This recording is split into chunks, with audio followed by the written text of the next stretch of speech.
salut à toi, j'espère que tu vas bien. Aujourd'hui on se retrouve pour un nouvel épisode du podcast Nourris ta santé. Et aujourd'hui j'avais envie de parler de tout ce qui est psychologie autour des repas de fête.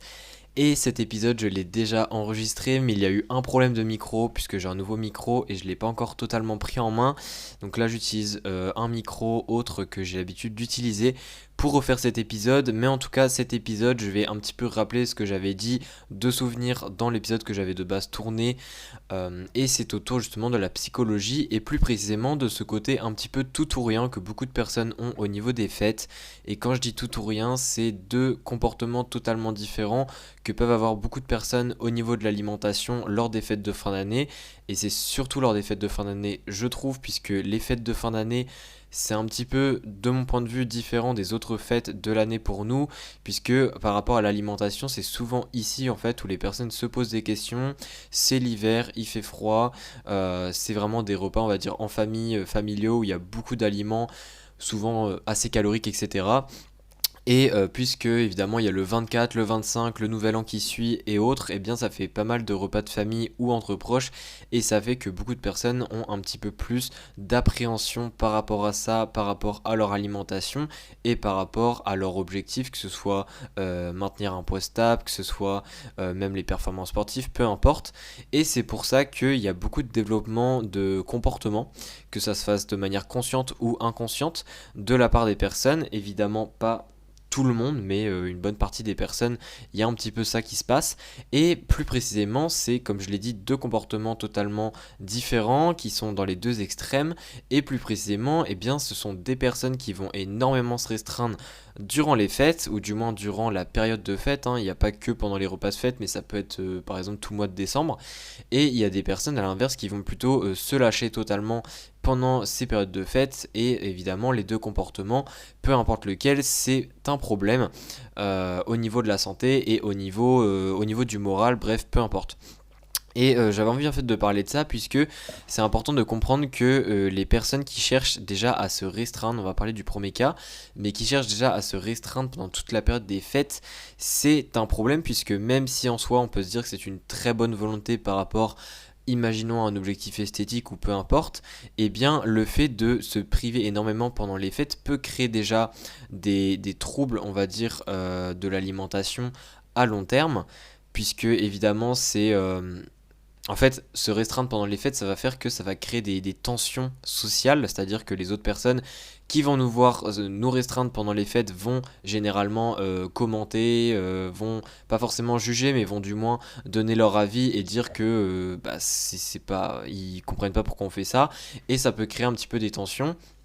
Et le fait en fait de résister à ces tensions pour justement notre envie de faire attention à ce qu'on mange, faire attention à notre esthétique ou peu importe les idées qu'on a, eh bien ça peut renforcer la possibilité de créer des troubles de l'alimentation, tout simplement parce que plus on est persuadé d'une idée autour de l'alimentation qui est une idée assez extrême selon comment on la met en place, et plus bah, ça peut créer des schémas moteurs, on va dire, qui peuvent participer à un développement de troubles du comportement alimentaire. Évidemment, il n'y a pas que ça de possible, mais de manière plus basique, ça peut tout simplement mener au fait qu'on ne va pas profiter des fêtes de fin d'année, et pourtant les fêtes de fin d'année, le fait de se retrouver en famille, de manger ce qu'on a envie de manger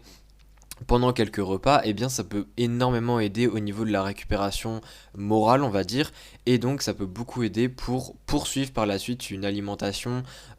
plus équilibrée, pour atteindre ses objectifs. Enfin voilà, ça permet un peu de faire un petit break, de se changer les idées pour mieux repartir, et pourtant les personnes qui continuent à se restreindre et qui se restreignent encore plus durant ces périodes-là, eh bien justement elles vont faire totalement l'inverse de ce que je viens de dire, et ça c'est pas du tout bénéfique. Au niveau des personnes qui mangent énormément, alors ici en fait le problème c'est pas... en fait le problème ici c'est qu'elles vont par la suite culpabiliser énormément après les fêtes, donc déjà il y a ça, mais en plus de ça, en fait ça crée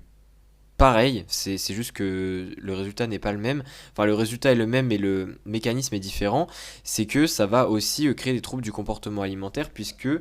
ça va en fait renforcer cette idée que bah tu es en vacances, enfin pas tu es en vacances, mais tu es dans une période de fête, c'est bon, tu peux enfin manger comme tu veux.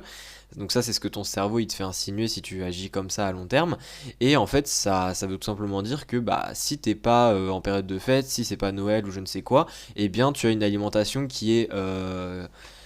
qui est un peu prisonnière, enfin tu es du moins prisonnier de ton alimentation tout le reste de l'année. Et ça, évidemment, c'est une idée reçue, hein. C'est si on a cette idée-là de notre alimentation, c'est pas du tout sain et c'est aussi un problème. Donc, c'est vraiment ces deux comportements-là, en fait, où il faut faire attention pendant les fêtes de fin d'année. J'ai pas mal d'autres épisodes de prévus dans le mois, même s'il y en a déjà qui sont sortis, dans le mois de décembre, pour tout ce qui est comment gérer les fêtes avec l'alimentation, comment un petit peu voir la chose de la bonne manière. Donc, je vais pas ici détailler de comment faire pour détruire ces schémas-là, et en plus, c'est très personnalisé comme conseil. Donc ça serait assez compliqué de généraliser pour le coup. Mais l'idée de cet épisode, c'était vraiment déjà de te faire prendre conscience de ces deux comportements, on va dire, possibles. Et en fait, de te faire rendre compte si déjà, toi, tu as tendance à être dans l'un des deux ou pas. C'est déjà, je pense, une très première, une bonne étape